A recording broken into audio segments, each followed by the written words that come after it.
الرحيم إن الحمد لله نحمده ونستعينه ونستغفره ونعوذ بالله من شرور أنفسنا وسيئات أعمالنا من يهده الله فلا مضل له ومن يضلل فلا هادي له وأشهد أن لا إله إلا الله وحده لا شريك له وأشهد أن محمدا عبده ورسوله يا أيها الذين آمنوا اتقوا الله حق تقاته ولا تموتن إلا وأنتم مسلمون يا أيها الناس اتقوا ربكم الذي خلقكم من نفس واحدة وخلق منها زوجها وبث منهما رجالا كثيرا ونساء واتقوا الله الذي تساءلون به والأرحام إن الله كان عليكم رقيبا يا أيها الذين آمنوا اتقوا الله وقولوا قولا سديدا يصلح لكم أعمالكم ويغفر لكم ذنوبكم ومن يطع الله ورسوله فقد فاز فوزا عظيما أما بعد Ikhwani fiddin rahimakumullah. Pada kesempatan ini kita akan melanjutkan pembahasan kitab A'lamus Sunnah al-Mansyurah li'tiqadil firqatin najiyatil mansurah.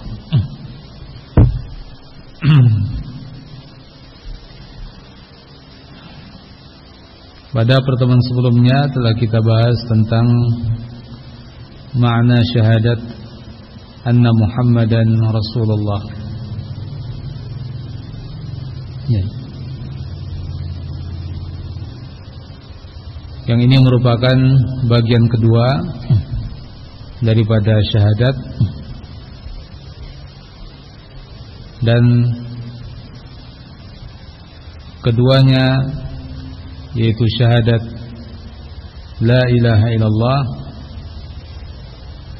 kemudian syahadat Muhammad Rasulullah, tidak bisa terpisahkan. Keduanya menjadi syarat masuknya seseorang dalam Islam. Seorang hanya dikatakan sebagai muslim ketika betul-betul meyakini dua kalimat syahadat dengan kandungan yang ada padanya. Sebagaimana yang akan kita baca pada pembahasan berikutnya, pada pertanyaan ke-30 disebutkan di sini. Soal ma syurutu syahadati anna Muhammadan Rasulullah sallallahu alaihi wasallam wa hal tuqbalu syahadatul ula biduniha. Artinya, apa syarat-syarat syahadat anna Muhammadan Rasulullah, dan apakah syahadat yang pertama bisa diterima tanpa syahadat yang kedua, syahadat Muhammad Rasulullah. Nah, ini pertanyaan ya terkait dengan apa kaitan antara kedua syahadat tersebut. Apa syarat-syarat syahadat Muhammad Rasulullah, dan apakah syahadat yang pertama diterima, yaitu ucapan la ilaha illallah, persaksian dengannya tanpa seorang bersaksi dengan persaksian yang kedua, yaitu Muhammad Rasulullah. Jawab, qad qaddamna laka anna al-'abda la yadkhulu fid din illa bihataini syahadatain. Kami telah sebutkan kepadamu bahwa annal 'abd, seorang hamba, la yadkhulu fid din, tidak akan masuk dalam agama ini illa bihataini syahadatain, kecuali dengan dua syahadat ini. Wa annahuma mutalazimatani, dan bahwa keduanya, syahadat kedua tersebut atau kedua syahadat tersebut mutalazimatan, dua hal yang saling mengharuskan yang lain. Fa syurutus syahadatil ula hiya syurutun fis tsaniyah. Maka syarat-syarat syahadat yang pertama itu juga menjadi syarat-syarat syahadat yang kedua. Kama annaha hiya syurutun fil ula, sebagaimana itu juga menjadi syarat bagi syahadat yang pertama. Ya. Nah, jadi ini hal yang sangat penting, ya. Kaitan antara kedua syahadat tersebut. Penulis rahimahullah menyebutkan pertama bahwa seorang hamba tidak akan masuk dalam agama ini kecuali dengan dua kalimat syahadat tersebut. Dan keduanya adalah merupakan syahadat yang saling berkonsekuensi terhadap yang lain, saling mengharuskan terhadap yang lain. Ya. Kalau begitu seorang yang hanya mengimani la ilaha illallah titik, dia belum dikatakan muslim. Karena sebagai contoh, ya, memperjelas masalah ini,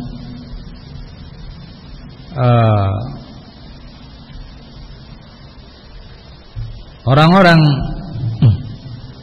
yang mengikuti ajaran sebelum ajaran Nabi kita Muhammad SAW, mereka juga mengakui Allah sebagai Tuhan mereka, walaupun di sisi lain mereka syirik. Ya, tapi mereka juga punya keimanan bahwa Allah sebagai Tuhan mereka, mengakui dan meyakini hal tersebut.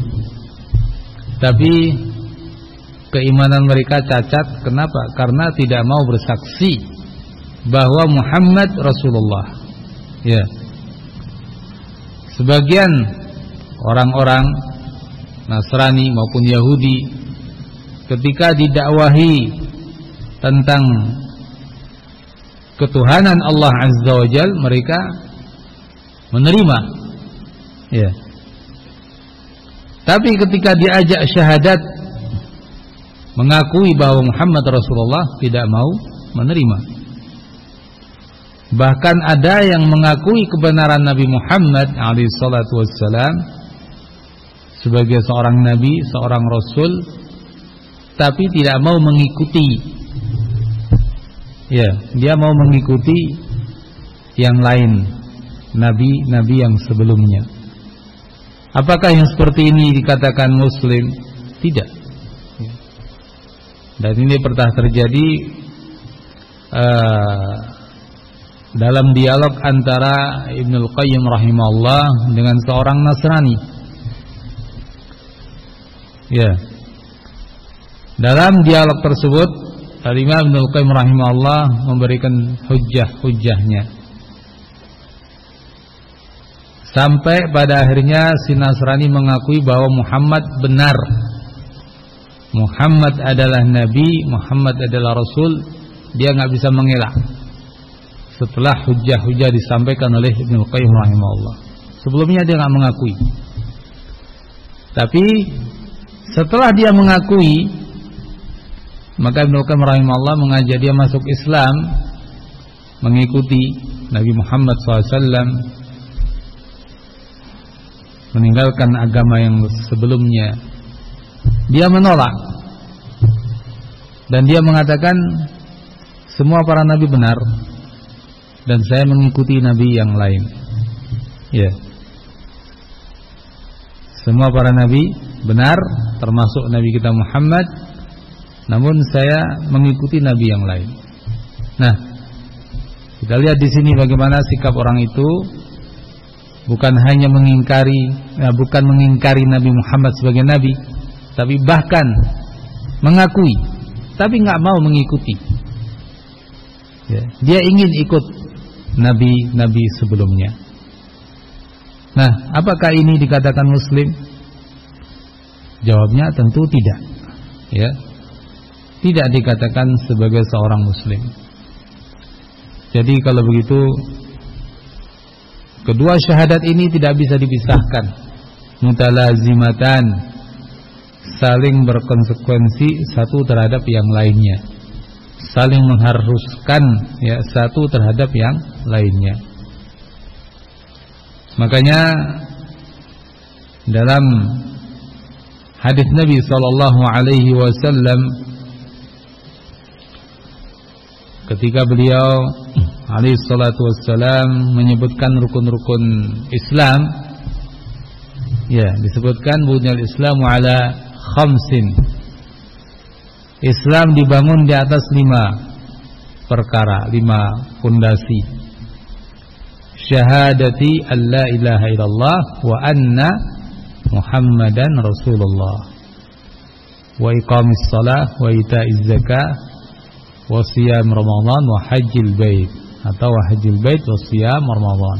5. Untuk yang pertama Nabi sebut syahadat 1 atau 2, dua-duanya. Syahadati alla ilaha illallah wa anna Muhammadan Rasulullah. Nah, ini menjadi satu rukun, ya, ini menjadi satu pondasi dalam Islam ini, sehingga ini juga menjadi bukti, ya, dalil bahwa kedua syahadat ini nggak bisa dipisahkan, ya.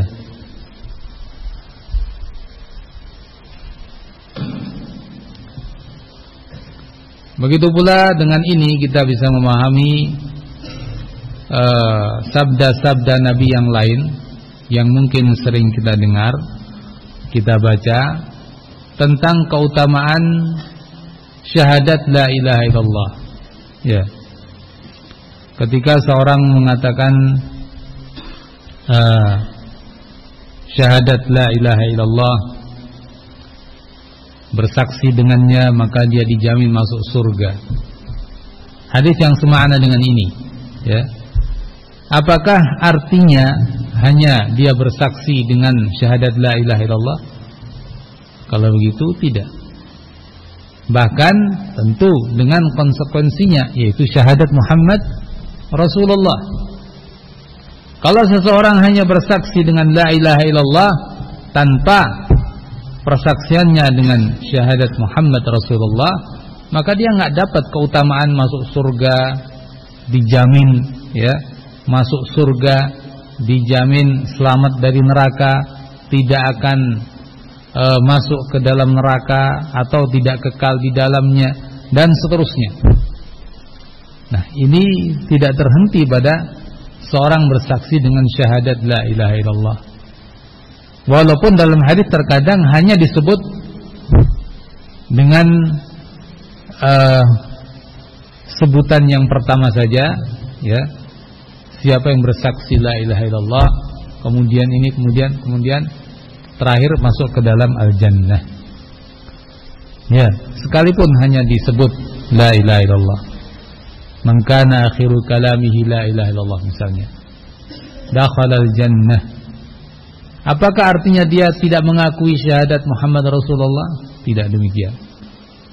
Namun dia juga mengakui syahadat yang kedua, yaitu Muhammad Rasulullah.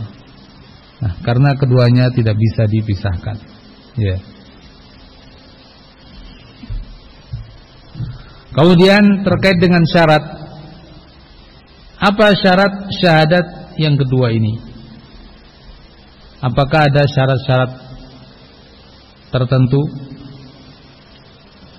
Beliau mengatakan fasyurutus syahadatil ula hiya syurutun fis tsaniyah. Syarat syahadat yang pertama, syarat sahnya syahadat yang pertama itu juga menjadi syarat sahnya syahadat yang kedua. Ya.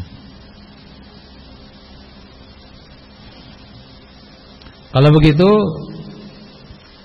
sedikit kita ingat kembali syarat-syarat syahadat yang pertama. Di sana ada 7 syarat.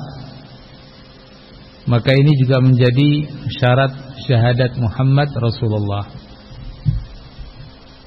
Sedikit kita ingat lagi. Yang pertama disebutkan ya bahwa syarat la ilaha illallah adalah al-ilm, mengetahui makna la ilaha illallah. Kalau begitu di sini juga syarat bagi syahadat yang kedua adalah al-ilm, mengetahui makna Muhammad Rasulullah atau Muhammad abduhu wa rasuluh. Ya, bahwa Nabi kita Muhammad alaihi salatu wassalam adalah hamba dan utusan Allah. Harus dipahami maknanya. Ya, hamba artinya ya dia seorang hamba yang beribadah kepada Allah, bukan yang diibadahi. Kalau dia hamba, abdun, bukan ma'budun. Ya, bukan yang diibadahi. Sehingga tidak punya sifat-sifat ketuhanan. Rasulullah dia adalah utusan Allah, diutus oleh Allah Azza wa Jalla sebagai nabi, sebagai rasul untuk menyampaikan risalah, menyampaikan agama ini kepada umat manusia. Nah, harus diketahui makna tersebut. Yang kedua dari syarat-syarat syahadat adalah al-yaqin. Nah, di sini pun syarat kedua dari syahadat Muhammad Rasulullah adalah al-yaqin. Dia harus betul-betul yakin, tidak ada keraguan sedikit pun bahwa Nabi kita Muhammad alaihi salatu wassalam adalah ya hamba dan utusan Allah. Yakin benar-benar. Ya, dan jangan ada kebimbangan, betulkah dia Rasulullah? Jangan-jangan hanya mengaku-ngaku tapi mungkin juga benar. Nggak bisa yang seperti itu. Harus al-yaqin, al-i'tiqadul jazim, keyakinan yang mantap, yang kokoh, yang yakin, tidak ada keraguan sedikit pun. Harus begitu. Kemudian syarat yang ketiga apa? Al-inqiyad. Ya. Al-inqiyad. Nah, sebagaimana ini syarat dalam syahadat la ilaha illallah, ini juga syarat dalam syahadat Muhammad Rasulullah. Contohnya inqiyad apa? Ya tadi mungkin dalam dialog Ibnul Qayyim dengan si Nasrani tadi bisa menjadi contoh dalam bab inqiyad. Si Nasrani tadi sudah mengakui Nabi kita Muhammad sebagai Nabi, sebagai Rasul, nggak bisa mengingkari. Tapi mengikuti atau tidak? Nggak mengikuti, ya kan? Ini berarti tidak inqiyad. Ya, sehingga nggak diterima, nggak sah. Seandainya pun dia mengucapkan syahadat Muhammad Rasulullah, tapi nggak mau inqiyad, mengikuti ajaran yang beliau bawa. Dia mau mengikuti ajaran Nasrani tetap. Mungkin juga misalnya ada orang Yahudi, ya, sudah tidak bisa mengelak bahwa Muhammad Rasulullah, bahkan mereka yakin sebetulnya dengan bukti-bukti yang mereka punya, tapi mereka nggak mau ikut agama ini, nggak inqiyad. Seandainya pun mengucapkan syahadat Muhammad Rasulullah, tapi nggak mau mengikuti ajaran Nabi kita Muhammad SAW, ya, maunya mengikuti ajaran yang lain, maka juga tidak diterima persaksiannya. Kemudian syarat berikutnya adalah al-qabul. Sebagaimana al-qabul yaitu menerima, tidak menolak. Ya. Menerima atau tidak menolak merupakan syarat la ilaha illallah. Maka di sini al-qabul juga menjadi syarat syahadat Muhammad Rasulullah. Juga menjadi syarat Muhammad Rasulullah.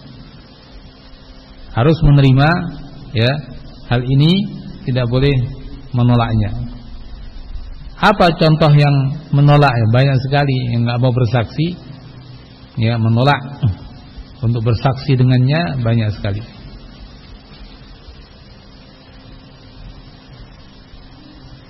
Berikutnya syarat apa?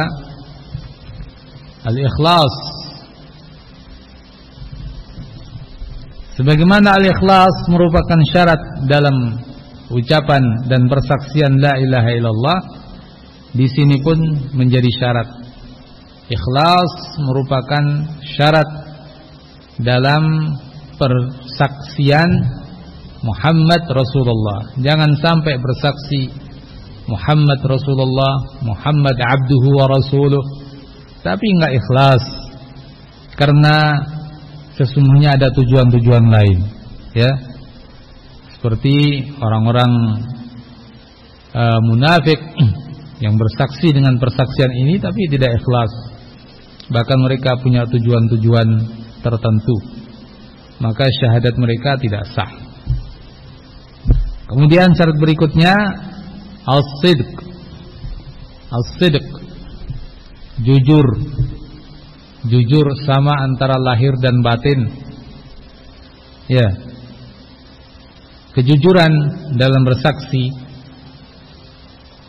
tidak ada unsur kebohongan padanya,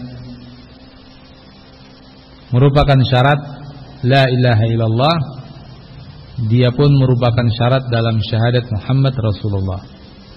Seorang yang bersaksi Muhammad Rasulullah harus betul-betul jujur, ya, jangan berdusta sebagaimana orang-orang munafik yang berdusta, ya. Wallahu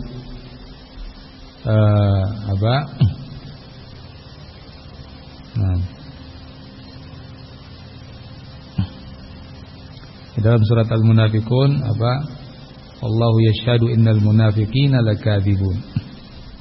Allah Azza wa Jalla bersaksi bahwa mereka orang-orang munafik adalah orang-orang yang dusta, ya. Kemudian berikutnya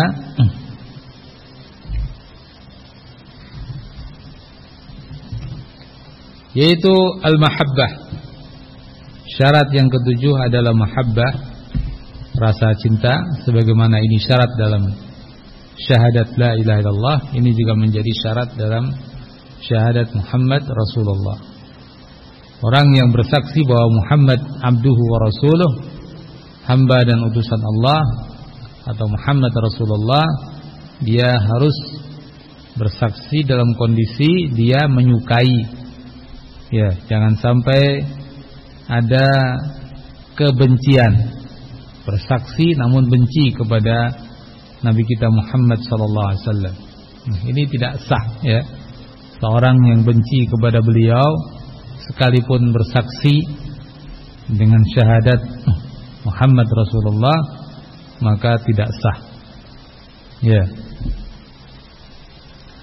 Nah, ini kesimpulan dari apa yang beliau sebutkan. Jadi kalau begitu, sebagaimana syarat-syarat la ilaha illallah ada 7, maka syarat-syarat sahnya syahadat Muhammad Rasulullah juga ada 7. Ya, sama.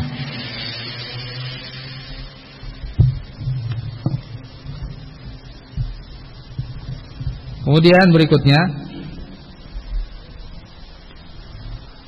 di sini ada beberapa pertanyaan dan jawaban yang terkait dengan rukun-rukun Islam, ya. Sekarang beliau beralih kepada rukun-rukun Islam, ya. Soal ma dalilus shalah waz zakat. Apa dalil salat dan zakat? Jawab, qala Allah Ta'ala, فَإِنْ تَابُوا وَأَقَامُوا الصَّلَاةَ وَآتَوُا الزَّكَاةَ فَخَلُّوا سَبِيلَهُمْ. وقال تعالى فإن تابوا وأقاموا الصلاة وآتوا الزكاة فإخوانكم في الدين. وقال تعالى وما أمروا إلا ليعبدوا الله مخلصين له الدين حنفاء ويقيموا الصلاة ويؤتوا الزكاة. Al-ayah. Dalil tentang salat dan zakat adalah firman Allah. Ini di dalam surat At-Taubah. Fa in tabu wa aqamus shalah, bila mereka bertaubat dan menegakkan salat serta menunaikan zakat. Fa khallu sabilahum, maka biarkan jalan mereka, ya. Kemudian juga ayat berikutnya dalam surat At-Taubah, sama di awal-awal surat At-Taubah, fa in tabu wa aqamus salata wa atuz zakah. Kalau mereka bertaubat lalu menegakkan salat dan menunaikan zakat, maka fa ikhwanukum fid din, maka mereka adalah saudara-saudara kalian dalam agama ini. Nah, dua ayat ini ya terkait dengan mereka orang-orang musyrikin yang mau bertaubat, meninggalkan kesyirikan mereka, lalu mendirikan salat dan menunaikan zakat. Maka ketika mereka melaksanakan hal-hal itu, khallu sabilahum, biarkan jalan mereka. Ya, tidak boleh kemudian dihadang, ya, diperangi, dibunuh, tidak, biarkan mereka. Begitu pula pada ayat yang kedua dikatakan ketika mereka melakukan tiga hal tersebut, fa ikhwanukum fid din, maka menjadi saudara kalian dalam agama ini.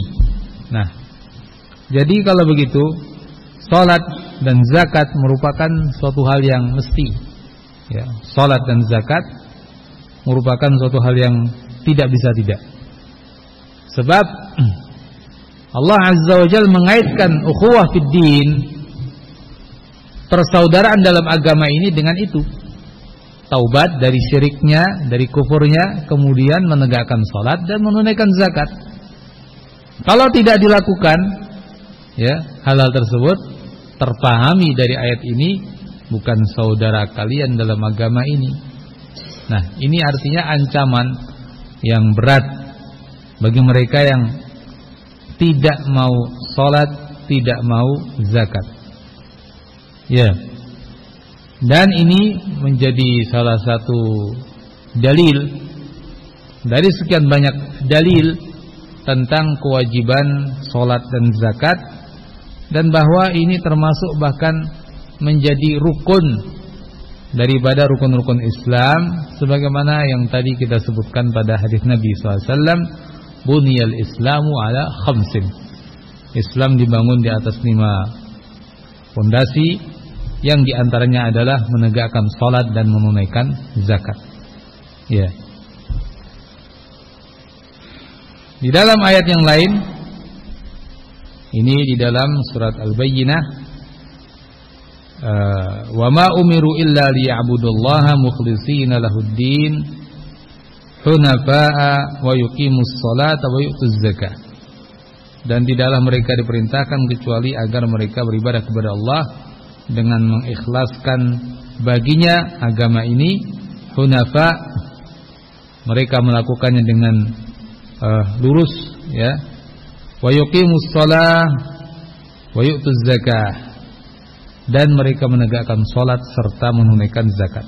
Nah, ini sama kandungannya dengan ayat sebelumnya, 3 hal, ya, yaitu ibadah kepada Allah Azza wa Jalla dan tidak syirik, tidak melenceng sana kemari, tapi lurus di jalan Allah Azza wa Jalla, kemudian menegakkan salat dan menunaikan zakat. Nah, sama dengan ayat sebelumnya di mana disebutkan taubat dari kesyirikan, yakni, ya, kalau begitu ibadah hanya kepada Allah, meninggalkan ibadah kepada selain Allah Azza wa Jalla.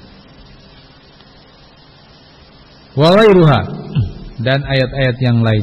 Jadi di sana masih banyak sekali ayat-ayat yang terkait dengan salat dan zakat. Kemudian ma dalilus shaum, apa dalil tentang puasa? Rukun Islam yang lain adalah puasa. Apa dalilnya? Jawabnya adalah qala Allah Ta'ala, ya ayyuhalladzina amanu kutiba alaikumus siyamu kama kutiba alal ladzina min qablikum. Lanjutan ayatnya la'allakum tattaqun. Ya. Wa qala ta'ala faman syahida minkumus syahra falyasumhu al-ayat. Fi haditsil a'rabi akhbirni ma faradallahu alayya minas siyam faqala syahru ramadan illa an tatawwa' syai'an al-hadits. Jadi dalil tentang puasa yang pertama adalah firman Allah Azza wa Jalla pada surat Al-Baqarah, wahai orang-orang yang beriman, ya ayyuhalladzina amanu kutiba alaikumus syiyam, diwajibkan atas kalian puasa sebagaimana diwajibkan atas orang-orang yang sebelum kalian. Ya. Ini jelas menunjukkan apa? Kewajiban puasa. Karena kutiba artinya furidha, diwajibkan. Begitu pula firman Allah Azza wa Jalla, faman syahida minkumus syahra falyasumhu. Ini perintah. Faman syahida, maka barang siapa yang menyaksikan, minkum, siapa di antara kalian asyahra, bulan tersebut, yakni Ramadan, falyasumhu, maka hendaknya dia melakukan puasa bulan tersebut. Nah, perintah di sini ya, fi'il mudhari' yang didahului dengan lamul amr, lam perintah, sehingga maknanya adalah perintah. Falyasumhu, lakukan puasa pada bulan tersebut. Nah, ini menunjukkan tentang wajibnya puasa Ramadan bagi orang yang mengetahui masuknya bulan Ramadan. Dalam hadis Nabi SAW, hadis Al-A'rabi, seorang Arab Badui yang bertanya kepada Rasulullah SAW tentang kewajiban-kewajiban Islam, dia katakan, akhbirni ma faradallahu alayya minas siyam, beritakan kepadaku tentang apa yang Allah wajibkan kepadaku dari amal puasa. Puasa apa yang diwajibkan? Nabi menjawab, syahrul Ramadan illa an tatawwa'a syai'an. Puasa Ramadan kecuali engkau tatawwu', an tatawwa'a syai'an, kecuali engkau tatawwu', yakni melakukan sesuatu yang lebih atau yang sunnah, ya, sebagian daripada puasa-puasa yang lainnya. Ya. Kalau begitu yang fardu Allah wajibkan atas hamba-hambanya adalah puasa Ramadan. Nah, jadi ini beberapa dalil yang dengan jelas dan tegas menunjukkan wajibnya puasa Ramadan, dan itu juga menjadi salah satu rukun Islam sebagaimana hadis yang tadi kita sebutkan, bunyal Islamu ala khamsin. Ya. Berikutnya soal ma dalilul hajj. Apa dalil tentang haji? Kewajiban haji dalilnya apa? Jawab, qala Allah Ta'ala wa atimmul hajja wal umrata lillah. Wa qala ta'ala walillahi 'alan nasi hajjul baiti man istata'a ilaihi sabila. Wa qala an-nabiy sallallahu alaihi wasallam innallaha ta'ala kataba 'alaikumul hajja. Al-hadits as-sahihain. Wa taqaddama hadithu Jibril wa hadith bunyal Islam ala khamsin wa ghairuha katsir. Apa dalil tentang haji? Dalilnya adalah firman Allah Azza wa Jalla pada surat Al-Baqarah, wa atimmul hajja wal umrata lillah. Dan sempurnakanlah haji dan umrah lillah, karena Allah Azza wa Jalla. Nah, di sini ada perintah untuk menyempurnakan, yang juga ya sebagian ulama memahami kalau begitu ada kandungan perintah untuk melakukan, ya. Walaupun di sini sharihnya, tegasnya, jelasnya itu adalah perintah untuk menyempurnakan. Artinya kalau orang sudah masuk ke haji, jangan diputus, lanjutkan sampai selesai. Orang masuk ke umrah, jangan diputus, lanjutkan sampai selesai, ya. Nah, ini lafaz ayat ini menunjukkan demikian, perintah untuk menyempurnakan. Nah, apakah ini juga mengandung perintah untuk haji itu sendiri atau untuk umrah itu sendiri? Nah, ya sebagian memahami demikian, bahwa ini terkandung juga perintah untuk haji dan umrah. Ala kulli hal, seandainya pun ini masih punya ihtimal dalam makna, artinya punya kemungkinan pada maknanya, ya, apakah mengandung perintah haji dan umrah atau tidak, tapi jelasnya mengandung perintah untuk menyempurnakan. Namun terkait dengan kewajiban haji ada dalil yang lebih jelas, yaitu dalam surat Ali Imran. Allah Azza wa Jalla berfirman, "Walillahi 'alan nasi hajjul bait man istata'a ilaihi sabila." Ya. Dan wajib atas manusia, 'alan nas, hajjul bait, untuk melakukan haji ke Baitullah, ya, lillah, karena Allah Azza wa Jalla, ikhlas, bukan karena yang lain. Man istata'a ilaihi sabila, bagi orang yang mampu perjalanan ke sana. Ya. Nah, di sini jelas Allah Azza wa Jalla mewajibkan. Allah katakan walillahi 'alan nas, atas manusia. Ini adalah lafaz yang itu mengandung makna kewajiban. Ya. Kemudian juga dalam ayat ini ada suatu catatan bagi mereka orang-orang yang haji, bahwa kewajiban ini berlaku bagi yang man istata'a ilaihi sabila, punya kemampuan untuk perjalanan ke sana. Berarti ini adalah kewajiban yang muqayyad terkait dengan apa? Suatu istita'ah, kemampuan. Kalau tidak ada istita'ah, kemampuan, maka kewajiban ini tidak berlaku atasnya. Ya. Nabi SAW bersabda dalam hadis, "Innallaha kataba 'alaikumul hajj." Sesungguhnya Allah Azza wa Jalla mewajibkan atas kalian haji. Ya. Innallaha kataba 'alaikumul hajja fahujju. Disebutkan begitu. Sesungguhnya Allah Azza wa Jalla mewajibkan atas kalian haji, maka berhajilah kalian. Sahabat bertanya, ada yang mengatakan, "Ya Rasulullah, afi kulli amin, apakah itu tiap tahun?" Beliau menjawab, "Ya al-hajju marrah fama zada fahuwa tatawwu'." Ya. Sebelumnya beliau katakan seandainya saya mengatakan iya, maka akan menjadi wajib tiap tahun. Tapi haji itu satu kali, yakni dalam seumur hidup. Maka yang lebih daripada itu maka berarti sunnah. Ya. Hadis ini ada di dalam Sahihain Al-Bukhari dan Muslim. Dan telah lalu juga hadis Jibril tentang kewajiban-kewajiban dalam Islam. Mal Islam, Islam itu apa? Beliau menjawab dengan jawaban itu, Islam adalah kamu dirikan, kamu syahadatain, kemudian seterusnya.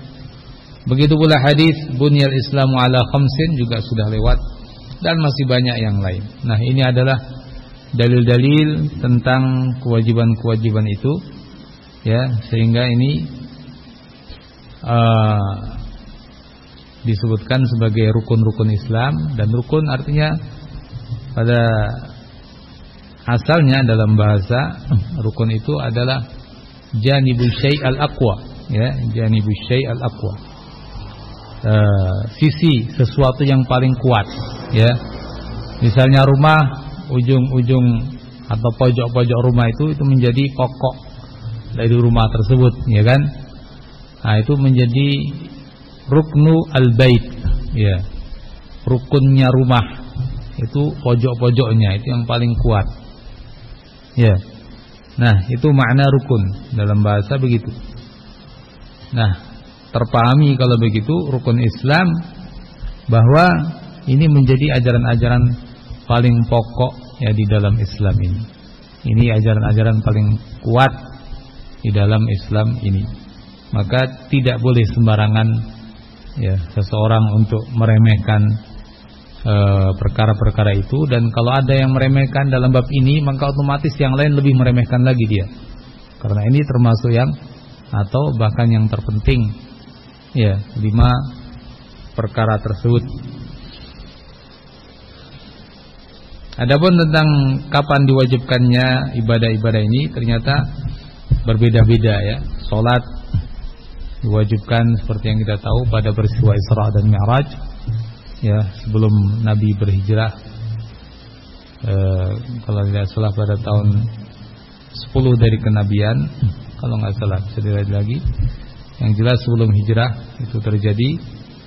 Untuk puasa tahun kedua Hijriyah diwajibkan, untuk haji tahun ke-9 atau awal-awal 10 ya, kewajiban haji turun ya. Untuk zakat wallahu alam saya tidak ingat kapan diwajibkan zakat secara persis. Wallahu alam. Sementara itu yang bisa kita kaji pada kesempatan ini, semoga bermanfaat. Subhanakallahumma bihamdika asyhadu an la ilaha illa anta astaghfiruka wa atubu ilaik. Alhamdulillahirabbil alamin.